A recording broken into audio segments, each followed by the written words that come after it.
اور ایک کے پیٹھ میں گولی لگی جس کی وجہ سے وہ پیرالائز ہو گیا, بیڈ ریڈن ہے مکمل طور پر. کوئی انویسٹیگیشن نہیں ہوئی, کوئی نام نہیں لیتا.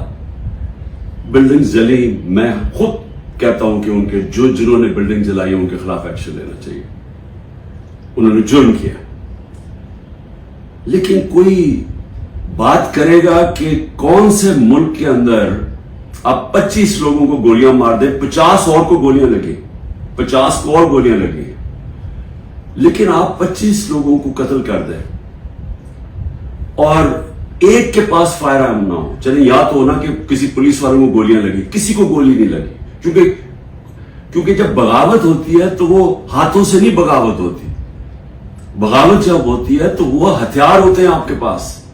یہ کیسی بغاوت ہے کہ کسی کے پاس ہتھیار ہی نہیں تھے؟ کبھی کوئی فوج کے خلاف بغاوت کر سکتا ہے ہاتھوں کے ساتھ؟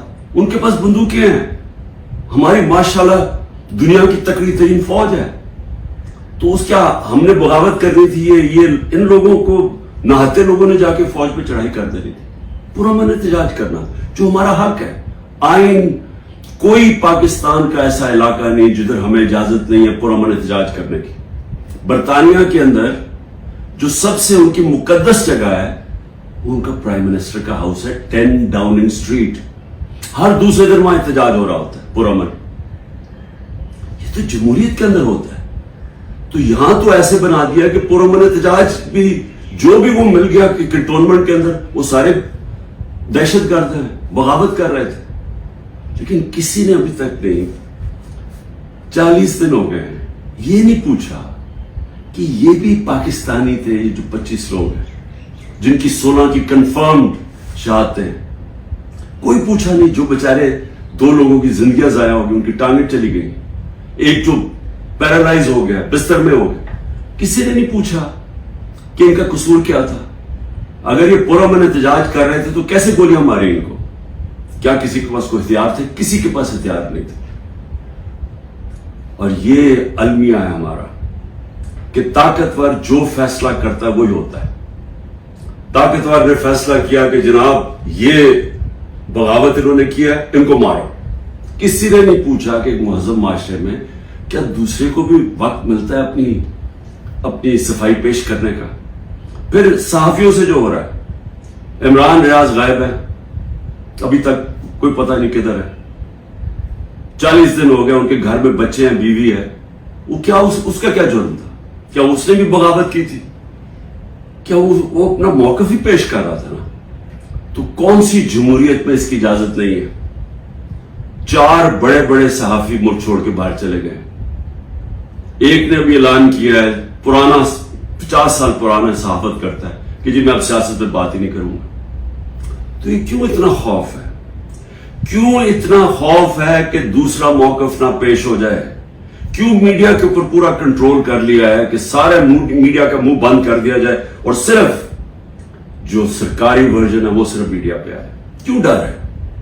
اگر آپ سچ اور حق پہ کھڑے ہیں تو بولیں تو دوسروں کو, آپ ثابت کریں. یہ جو سارے حربے استعمال کیے جا رہے ہیں اس کا صرف ایک مقصد ہے, تحریک انصاف کو ختم کرنا, ملک کی سب سے بڑی جماعت کو توڑنا. ڈرے ہوئے الیکشن سے. اور یہ کب سے شروع ہوا ہے؟ یہ جب سے رجیم چینج ہوئی ہے تب سے یہ پلان بنا ہوا ہے کہ عمران خان کو جنہوں نے ہٹایا انہوں نے اب دوبارہ واپس نہیں آنے دینا. اور ادھر سے دیکھ لیں 25 مئی کو جو انہوں نے کیا کبھی پاکستان کی تاریخ پہ نہیں ہوا.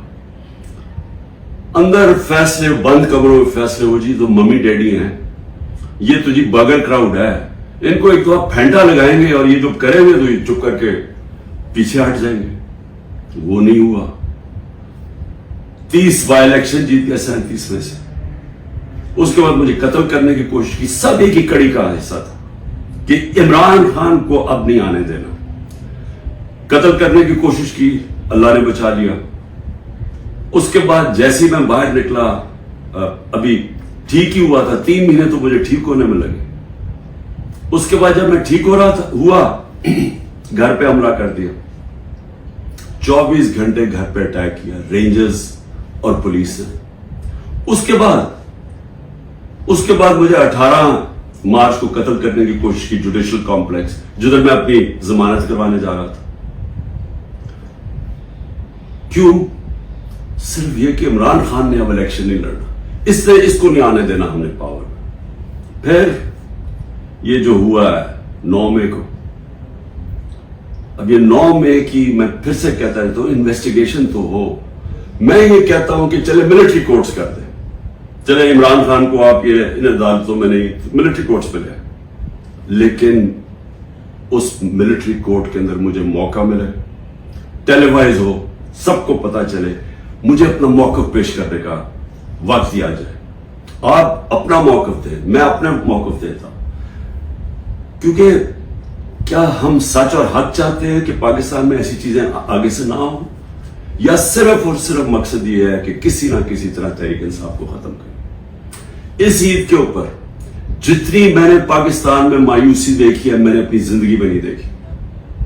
اور اس کی وجہ کیا ہے؟ ایک تو معاشی حالات ہیں. 14 مہینے کے اندر 6% جب ملک بڑھ رہا تھا، اس کی دولت میں اضافہ ہو رہا تھا، وہ آگے صفر پہ آ گیا.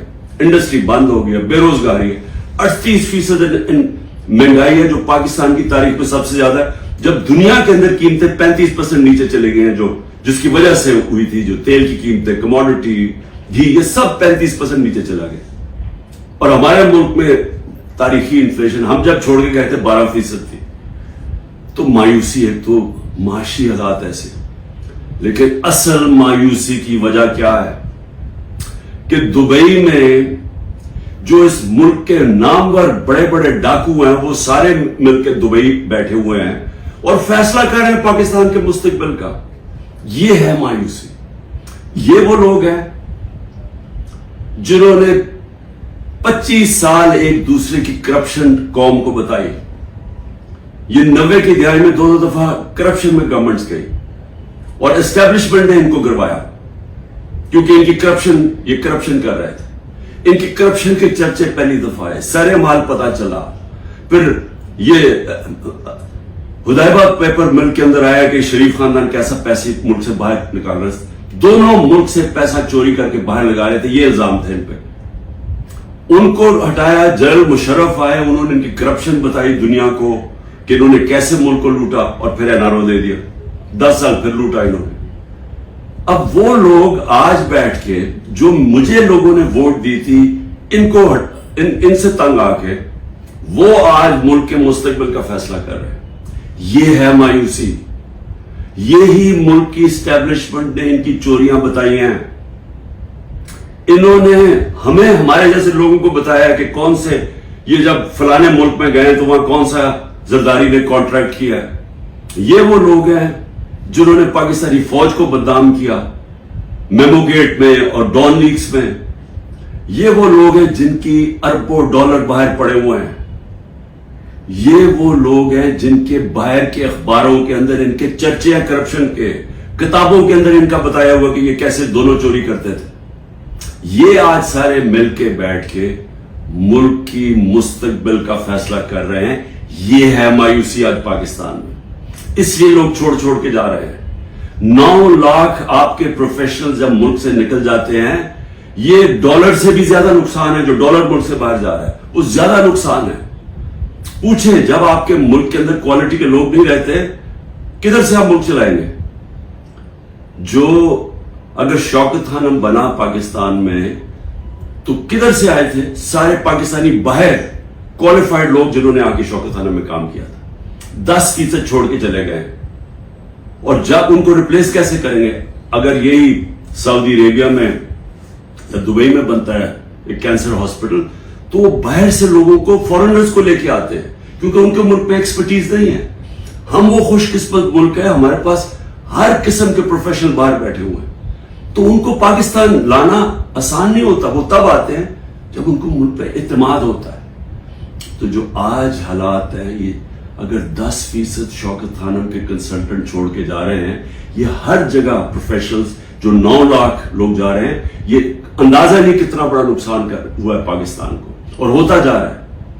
اس کے علاوہ مایوسی یہ ہے کہ ہندوستان کا جو امریکہ کے ساتھ معاہدہ ہوا ہے، اگر یہ جو ہمارے یہاں اس وقت ذہن بیٹھے ہوئے ہیں ان کو اگر فرصت ملے کہ تحریک انصاف کو کیسے ختم کرنا، اور ساری ایجنسیز لگی ہوئی ہیں، ملک کے سارے ادارے لگے ہوئے اس کو ختم کرنے کے لیے، اگر آپ کو فرصت ملے تو آپ کے خطرے کی گھنٹی بجنی چاہیے، کیونکہ بہت بڑا ہندوستان کے ذہن میں اب امبیلنس ہو گیا ہے. وہ ہمارے سے اپنے آپ کو بہت زیادہ طاقتور سمجھتے ہیں، اور اگر ہمارے ریزروز 4 ارب ڈالر سے بھی کم ہیں تو ان کے کوئی 500-600 ارب ڈالرز کے ریزرو پڑے ہوئے ہیں. ان کے ٹیکنالوجی کے اندر وہ بڑی تیزی سے آگے جا رہے ہیں، اور انہوں نے جو کانٹریکٹ کر لیا ٹیکنالوجی میں، نیوکلیر پروگرام میں،